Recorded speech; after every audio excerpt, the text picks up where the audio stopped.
आसावरी 6 महिन्याची गर्भवती होती. आज कारने ऑफिसला जाताना तिच्या मनात कालच्या लाईफ वेलनेस सेमिनारचा विषय घोळत होता. त्यात एकाच गोष्टीवर वारंवार भर दिला गेला होता. तुमच्या बॉस, सहकारी, हाताखालचे कर्मचारी तसेच आपल्या नातेसंबंधात आणि प्रवासात भेटणाऱ्या अनोळखी व्यक्तीच्या चांगल्या गोष्टीच्या योग्य ते कौतुक योग्य वेळेवर करायला विसरू नका. जमल्यास रोज एका अनोळखी व्यक्तीला छोटी मोठी मदत करा. कधीतरी नंतर त्यांचे फळ आपल्याला मिळावे म्हणून नव्हे, तर फक्त आपण या सृष्टीचे काहीतरी देणे लागतो त्याबद्दल कृतज्ञता व्यक्त करता यावी म्हणून. हे सगळे आचरणात आणायला कठीण आहे, पण रोज त्या दृष्टिकोनातून प्रयत्न करायला काय हरकत आहे. आसावरीने विचार केला. अजून काही दिवस ती काम करणार होती, मग सुट्टी घेणार होती. कधी शक्य झाल्यास तिचा नवरा तिला ऑफिसमध्ये सोडायला यायचा, तर कधी कार चालवायचा कंटाळा आल्यास ती प्रायव्हेट कॅब करून जायची. आज ती स्वतः कार घेऊन आली होती. गाडी मेन गेटमध्ये शिरल्यावर गेट उघडणाऱ्या सिक्युरिटी गार्डला तिने आज प्रथमच स्मितहास्य करून धन्यवाद म्हटले होते. त्याला बरे वाटले. अशा रीतीने वातावरणात एक सकारात्मक ऊर्जा निर्माण झाली होती. आपल्या कामाची दखल घेतली गेल्याचा आनंद त्याच्या चेहऱ्यावर दिसत होता. रात्री ऑफिसमधून निघायला आसावरीला जरा उशीर झाला होता. 10 वाजले होते. ऑफिसच्या कामाचा आज खूप ताण आला होता.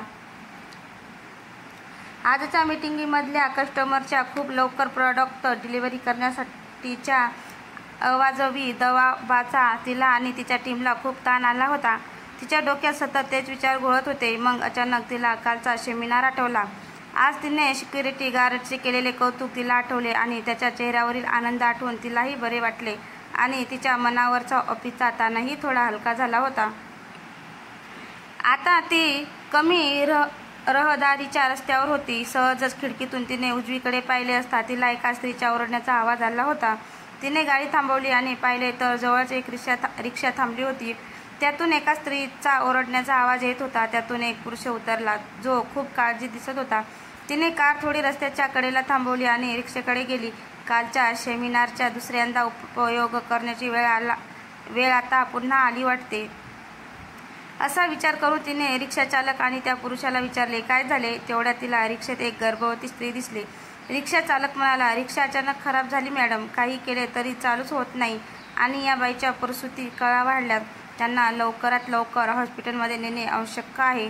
क्षणाचाही विचार न करता रिक्षात बसलेल्या दाम्पत्याला आसावरी म्हणाली, चला तुम्ही दोघे बसा माझ्या गाडीत.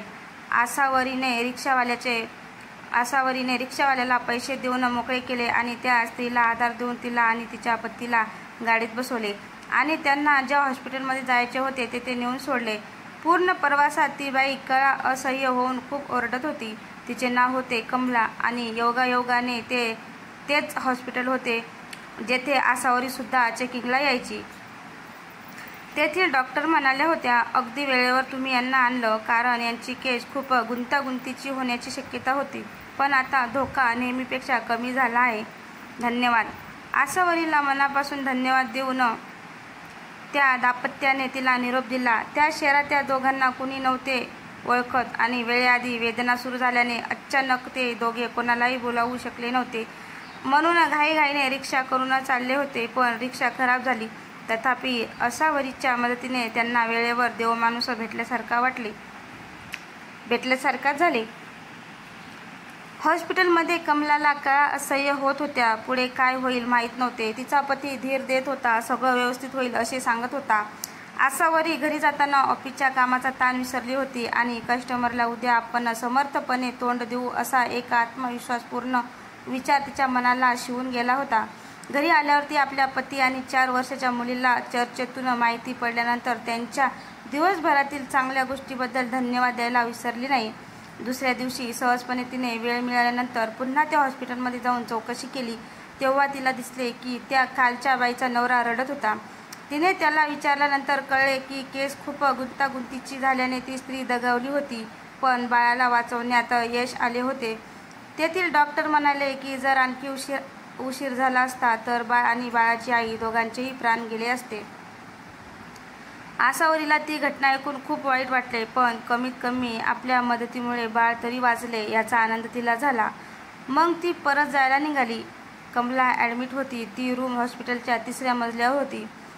Room number 9. त्या रूमचे एक वेगळेपण होते. त्या रूमच्या बाहेर कॉरिडॉरमधल्या भिंतीवर दोन्ही बाजूनी विविध राशीचे चिन्हे चितारलेली होती. एकूण 12 राशीचे 12 गोल आणि त्यात त्या राशीचे चिन्ह. रूममधून चौकशी करून बाहेर जाताना आसावरीला वाटले की मीन राशीचे माझे मासे जणू काही भिंतीवरून उडी मारून तलावात पोहायला जाण्यासाठी तडफडत होते, तर सिंह राशीचा सिंह जणू काही कॉरिडॉरमधल्या जाणाऱ्या येणाऱ्या लोकांवर झेप घेण्यासाठी टपून बसला आहे. आपल्या कल्पनेवर ती मनाशीच हसली आणि तिथून निघून गेली. कमलाचा मृत्यू होताना तिने मनोमन एक तीव्र भावनांनी युक्त अशी चांगली शपथ घेतली होती, याची मात्र कुणालाच कल्पना नव्हती. भिंतीवरची राशीचिन्हे त्या शपथेनंतर सुखावल्याचे जाणवत होते. काही दिवसांनी कामाच्या रगाड्यात ही घटना आसावरी विसरली. दरम्यान त्या हॉस्पिटलमध्ये आणखी एक घटना घडली. एक गाडी हॉस्पिटलसमोर येऊन थांबली. गाडीतून एक प्रसूती कळा येत असलेली स्त्री हॉस्पिटलमध्ये आली, जिचे नाव होते शांता. तिच्यासोबत एक वयस्कर स्त्री आणि 2 पुरुष होते. त्या स्त्रीला एका रूममध्ये ॲडमिट करण्यात आले. ज्या रूममध्ये पूर्वी कमला ॲडमिट होती, 3ऱ्या मजल्यावरची रूम नंबर 9. त्या रूमच्या थोडी पुढे जवळच लेबर रूम होती. 2 पुरुषातील एक जण आडोशाला जाऊन डॉक्टरांशी काहीतरी संशयास्पद बोलत होता. दरम्यान शांताला लेबर रूममध्ये नेण्यात आले आणि ते डॉक्टर सुद्धा थोड्या वेळाकरता लेबर रूममध्ये गेले. मग शांताच्या त्या रूम नंबर 9 मध्ये आधीच येऊन बसलेली ती वयस्कर स्त्री आणि तो पुरुष बराच वेळ बोलत बसले होते. एकमेकांशी चम्मीपणाने हसले आणि मग ती वयस्कर स्त्री लेबर रूममध्ये निघून गेली. मग ते डॉक्टर नर्सला काहीतरी सांगू लागले आणि लेबर रूममध्ये गेले. रूम नंबर 9च्या बाहेरच्या भिंतीवर चितारलेले ती विविध राशी चिन्हे सध्या स्तब्ध होऊन ही सगळी जाणारे येणारे यांना बघत होते. लेबर रूममध्ये प्रसूतीच्या कळा येत असताना त्या स्त्रीला म्हणणे जे शांताला प्रकर्षाने आठवत होते की काही दिवसापूर्वी तिच्यावर तिच्या सासू आणि पतीने तिच्या मर्जीविरुद्ध गर्भलिंग निदान करून मुलीचा गर्भ असल्याचे लक्षात येताच तिच्या नकळत तिचा गर्भपात करण्याचा एकदा प्रयत्न केला, पण तिच्या ते वेळेवर लक्षात आले आणि तिने कडाडून विरोध केला आणि तिच्या भावाला सांगितले. त्यामुळे सासू आणि पतीवर नकळत दबाव आला आणि अनेक भांडणे होऊन सासू आणि पतीने माघार घेतल्याचा आणि पश्चाताप झाल्याचा दावा आणि नाटक केले. तरीही शांता सावध होतीच आणि शेवटी आज बाळाला जन्म देण्याची वेळ येऊन ठेपली होती. म्हणजेच अर्थातच तिच्या मनाप्रमाणे होणार होते. ती एका मुलीची आई होणार होती. वेळ आली. तिला अतिशय वेदना सुरू झाल्या, तर प्रसव वेदना. बाळ पुढे सरकल्याची जाणीव होत होती. बाळ झाले. बाळ समोर डॉक्टरांच्या हातात तिला दिसले. तेव्हा ते बिलकुल रडत नव्हते. तेव्हा नर्स म्हणाली, बाळ मृत्यू जन्मले आहे. तशाही अवस्थेत शांताने समोर बसलेल्या सासूकडे पाहिले. सासू चेहऱ्यावरचा आनंद लपवू शकत नसल्याने एक आनंदाची झाक शांताला तिच्या चेहऱ्यावर दिसली आणि आपला घात झाल्याचे तिच्या लक्षात आले. नर्स सुद्धा अर्थपूर्ण नजरेने सासूकडे बघत असल्याचे तिच्या लक्षात आले. डॉक्टरांशी संगनमत करून नक्की यांनी डाव साधला. आधी पश्चाताप करायचे नाटक करून शेवटी त्यांनी जे करायचे तेच केले. शांता हा धक्का सहन करू शकली नाही आणि या धक्क्याने तिचे प्राण गेले. मृत्यू होताना शांताने तीव्र भावनेने मनात एक भयंकर शपथ घेतली, ज्याची कुणालाच कल्पना नव्हती. मात्र त्या शपथेच्या तीव्रतेने भिंतीवरच्या काही राशी चिन्हांमध्ये अस्वस्थता पसरल्याचे दिसत होते. काही दिवसांनी शांताची सासू आणि पती हे त्याच्या 2ऱ्या लग्नाची बोलणी करून रात्री घरी आल्यानंतर रात्री एका विंचवाने पायाला चावून घरात त्यांचा प्राण घेतला. सकाळी इतर कुणालाही कोणत्याही प्राण्याचा तिथे असण्याचे कोणतेच चिन्ह दिसले नाही, पण त्या दोघांचा मृत्यू दशाने झालेला मात्र दिसत होता. त्या दोघांचा मृत्यू होत होता त्यावेळेस हॉस्पिटलमध्ये रूम नंबर 9च्या बाहेरील भिंतीवरचे वृश्चिक राशीचे चिन्ह रिकामे होते. कालांतराने स्त्री भ्रूण हत्येसारख्या अक्षय पापात सामील असलेली ती नर्स आणि तो डॉक्टर यांनी हॉस्पिटलमध्ये एकदा उशिरा रात्री जेवणाचे पार्सल मागवले. त्याचे एकमेकांशी अफेअर होते. ते आता दोघे एका कॉर्नरच्या रूममध्ये एकटेच होते. नर्सने पार्सल उघडता त्यातून एका खेकड्याने उडी मारली आणि तिच्या अंगावर जखमा केल्या. ती अचानकपणे झालेल्या हल्ल्याने भांबावली आणि पळायला लागली. त्याच दरम्यान डॉक्टरने पार्सल उघडले असता त्यातून 2 जिवंत मासे निघाले आणि त्यांनी त्यांच्या तीक्ष्ण दातांनी डॉक्टरांच्या ओठांना आणि जिभेला करकचून चावा घेतला, तसेच चेहऱ्यावर वार करायला सुरुवात केली. अचानक झालेल्या या अनपेक्षित प्रकारामुळे तोही इकडे तिकडे सैरावैरा पळायला लागला. सीसीटीव्ही कॅमेऱ्यामध्ये मात्र दिसत होते की पार्सलमध्ये पोळी, भाजी आणि भात बघितल्यावर अचानक डॉक्टर आणि नर्स घाबरले आणि जेवण तसेच टाकून पळायला लागले. पळता पळता ते एवढे घाबरले होते की रूमच्या खिडकीच्या काचेतून त्या दोघांनी उडी टाकली आणि खाली पडताच त्यांचा प्राण गेला. अक्षमात मृत्यूंची नोंद झाली. कॅमेऱ्यामध्ये कुठेच कोणताच प्राणी दिसत नव्हता. त्या दोघांचा मृत्यू होत होता त्यावेळेस हॉस्पिटलमध्ये रूम नंबर 9च्या बाहेरील भिंतीवरचे कर्क आणि मीन राशीचे चिन्ह रिकामे होते. रूम नंबर 9 जवळचे कॉरिडॉर संपल्यानंतर कॉर्नरलाच एक मोठे डेस्क होते. तिथे रात्री तिन्ही रात्रपाळीच्या नर्स समोरच्या कॅम्प्युटर जवळ झोपाळलेल्या अवस्थेत बसल्या होत्या. त्यांची नेमूक दिलेली कामं करत होत्या. वरच्या बाजूला एक गोल टोपीच्या आकाराने कव्हर असलेला एक लॅब होता. असे अनेक लॅब कॉरिडॉरच्या मध्यभागी थोड्या थोड्या अंतरावर लावलेले होते. त्या नर्सपैकी एकीचे लक्ष दूरवर भिंतीवर गेले तेव्हा तिला अस्पष्टपणे जाणवले होते. तेव्हा ती बाजूच्या नर्सला म्हणाली सुद्धा, "अगं, तो तिथला खेकडा आणि मासे कुठे गेले? काही दिसतच नाहीत." दुसरी नर्स भिंतीकडे न बघता कॅम्प्युटरवर काम करता करता तिची डर उडवत म्हणाली, "अगं बाई, झोपेच्या धुंदीत काहीही नको बोलूस. असं कर, कॉफी मशीनमधून कॉफी आण. आपल्या दोघांसाठी मस्त फ्रेश वाटेल, झोप उडेल आणि कामात मन सुद्धा लागेल." ती कॉफी आणायला गेली तेव्हा खेकडा आणि 2 मासे जागेवर होते. "मला भात झाला असेल नक्की," असे म्हणून ती कॉफी आणायला मशीनाकडे निघून गेली. आसावरी अनेकदा सोनोग्राफी करायला हॉस्पिटलमध्ये यायची तेव्हा तिला तिच्या आजूबाजूला कुणीतरी असल्याचा भास व्हायचा. 1-2दा तिने नवऱ्याकडे बोलून दाखवले पण त्याने समजून काढू तिला धीर दिला आणि सारख्या बाळाच्या विचारामुळे एखाद्या वेळेस तसे होत असेल असे त्याने सांगितले. ती सोनोग्राफी रूममधून निघून गेल्यानंतरही रूममध्ये कुणीही नसताना तिथे सोनोग्राफी मशीन आपोआप सुरू होऊन त्याची हालचाल व्हायची. एवढेच नाही तर इतर काही स्त्रियांच्या वेळेस सुद्धा असे व्हायला लागले. पण ती हालचाल बारीक असल्याने सीसीटीव्ही 24 तास मॉनिटर करणाऱ्या गार्ड्सच्या नजरेत आली नाही आणि तो दिवस उजाडला. आसावरीला प्रसव वेदना सुरू झाल्या नव्हत्या पण दिलेल्या तारखेप्रमाणे ती दवाखान्यात आली तेव्हा फक्त 3ऱ्या मजल्यावरची रूम नंबर 9 रिकामी होती. त्यात तिला ऍडमिट केले गेले. आसावरीचा नवरा रमेश, मुलगी मिताली आणि सोबत आसावरीची बहीण, सासू, नणद आणि आई हे सगळे आले होते. रात्री 3 वाजता तिला वेदना सुरू झाल्या. तिला लेबर रूम मध्ये नेण्याची लगबग सुरू झाली. इकडे त्या नर्स जिथे बसायच्या त्या कॉर्नरवरील डेस्कच्या वर पण थोड्या अंतरावर पुढे जेथे लॅब होता त्याच्याजवळ छतावर उलट लटकलेल्या 2 पांढऱ्या साडीतील केस मोकळे सोडलेल्या आणि भेसूर काळसर चेहरा असलेल्या 2 स्त्रिया एकमेकींशी तावातावाने भांडत होत्या.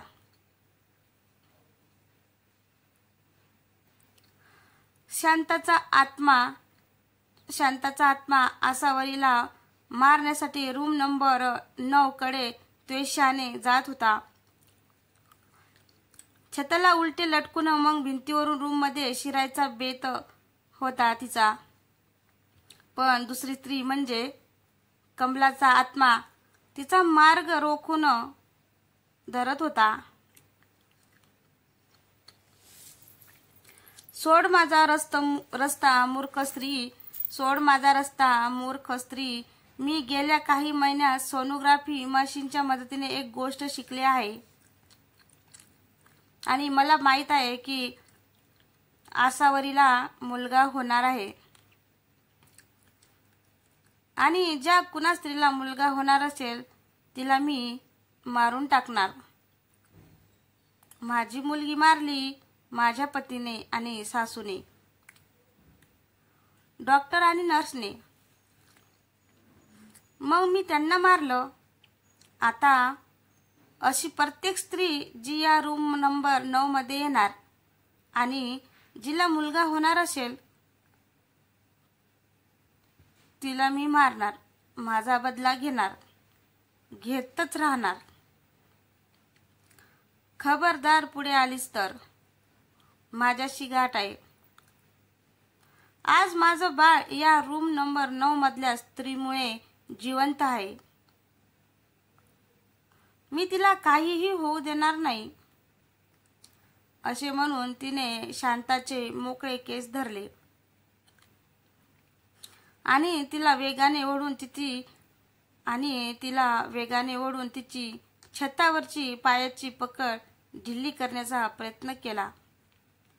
तशी शांता चवताळली आणि तिने लॅबचा आधार घेऊन लॅबला हाताने पकडले. या ओढाओढीत लॅब हेलकावे खाऊ लागला. डेस्कवरील बसलेली नर्स लॅबच्या हेलकाव्यामुळे दचकून वर बघू लागली आणि वर बघून म्हणाली, "ए वर बघ ग, त्या दोन पाली कशा जोरजोरात भांडतात आहेत. किती मोठ्या पाली आहेत त्या. बापरे, जणू काही मिनी डायनॉसॉर आहेत. दुसऱ्या नर्सने वर पाहिले आणि म्हणाली, "शिबाई, मला पालींची खूप भीती वाटते. आणि या दोन्ही पाली आकाराने किती मोठ्या आहेत. बापरे, जाऊ दे, आपलं काम करू." दोन्ही शक्तिशाली आत्म्याची जुगलबंदी बघून कर्केचा खेकडा, मेषचा मेंढा, वृषभचा बैल, मीनेचे मासे, सिंहाचे सगळे जागृत झाले आणि आश्चर्याने वर छताकडे पाहू लागले. लॅब घड्याळांच्या लोलकासारख्या हेलकावे खात होता. कमलाने जोरात ओढूनही शांताची छतावरची पायाची आणि लॅबवरची हाताची पकड ढिली होत नव्हती. कमला तिला अधिकाधिक जोर लावून ओढायला लागली होती. शांताला ओढत दूरवर असलेल्या खिडकीतून खाली फेकून द्यायचा बेत होता कमलाचा. शांत बस प्लीज. तुझ्यासोबत जे झालं ते झालं ग. त्याची शिक्षा इतर कुणाला कशाला देतेस? तुझा बदला तू सासू आणि पती, नर्स आणि डॉक्टर यांना मारून घेतलास ना. मग आता परधाला त्रास का देतेस? मी मृत्यूपूर्वी शपथ घेतली आहे की रूम नंबर 9 मधील ज्या कुण्या स्त्रियाला मुलगा होणार असेल आणि हे मला जेव्हा माहिती पडेल, त्या स्त्रीला आणि पोटातल्या मुलाला मी मारणार. तुला माहिती आहे ना की मृत्यूपूर्वी मनापासून घेतलेली शपथ ही खरी होतेच. कितीही अडथळे आले तरी अगं अकलेची अर्धवट. तू जशी शपथ घेतलीस तशी मी सुद्धा शपथ घेतली आहे. मृत्यूपूर्वी या आसावरीची आणि या रूम नंबर 9 मधील प्रत्येक स्त्रीची प्रसूती सुखरूपच व्हायला हवी अशी. काहीही झालं तरीही बघूया आता कुणाची शपथ जास्त शक्तिशाली आहे ते. शांता भेसूर हसू लागली.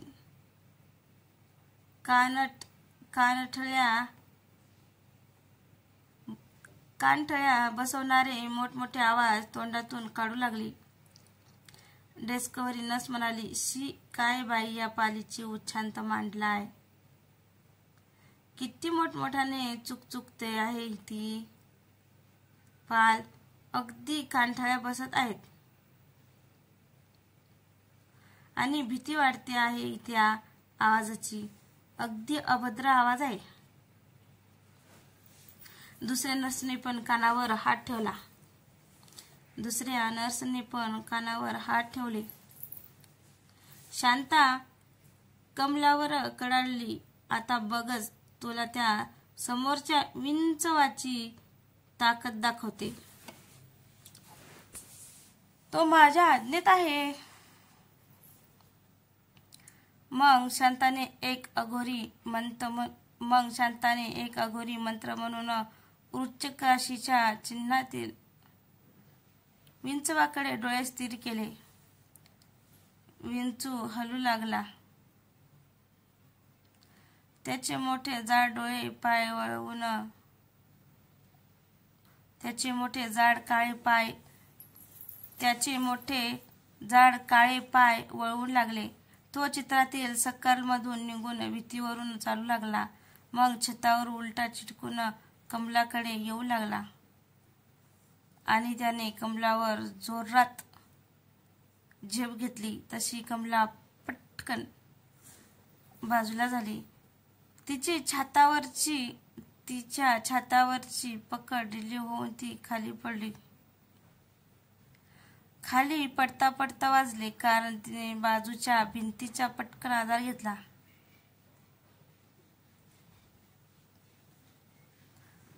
या गडबडीत लॅबच खाली पडला, फुटला आणि तेवढ्यात भागात आधार झाला.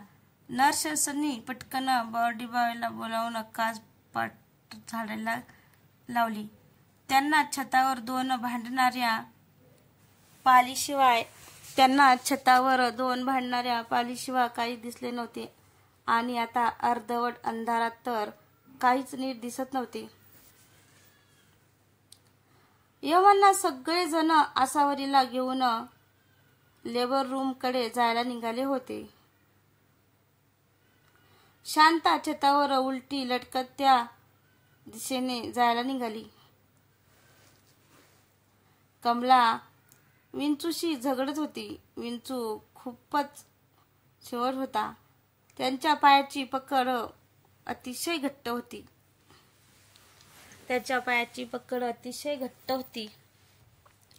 त्याला छतावरून ओढून काढून खाली फिरकावणे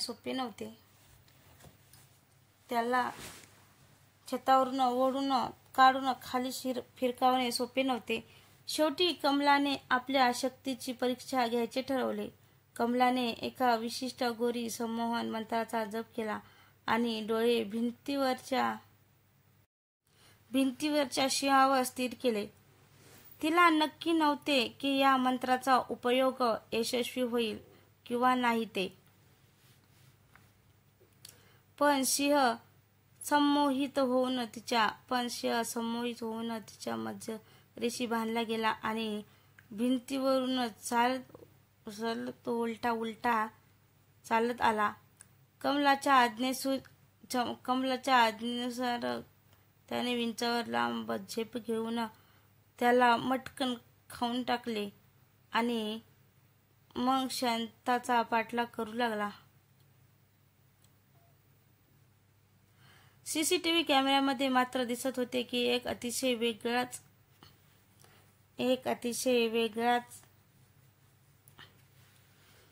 दिसणारा किडा छताला चिटकून अतिशय वेगाने लेबर रूम कडे जाणाऱ्या पाटलीचा पाठलाग करतो आहे.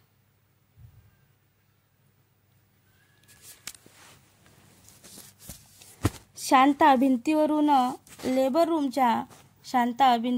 लेबर रूमच्या दरवाजातून आत शिरण्याचा प्रयत्न करत असताना शिवाने शांताच्या अंगावर झेप घेतली आणि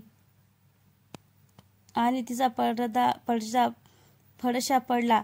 शांता आसावरीच्या पोटावर पालीच्या रूपात झेप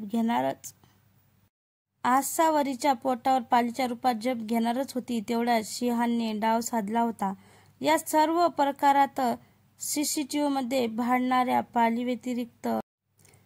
पालीव्यतिरिक्त काहीच रेकॉर्ड झाले नाही. विंचू आणि सिंह हे सुद्धा फक्त दोन वेगळे किडे म्हणून त्या दिसून येत होते. आसावरीला हे जे काय चालले होते त्यांची जराशी कल्पना नव्हती, पण तिचे रक्षण आपोआप झाले होते. दुसऱ्या दिवशी भिंतीवर सगळ्या राशीचे चिन्ह जसे तसे होते. आसावरी आपल्या मुलाशी आणि मिताली आपल्या भावासोबत आनंदाने त्या रूम नंबर 9 मध्ये खेळत होती. रूमच्या छतावर उलटी लटकलेली पांढऱ्या रंगाची छतावर उलटी लटकलेली पांढऱ्या साडीतली कमला हे दृश्य बघून आनंदाने रडत होती.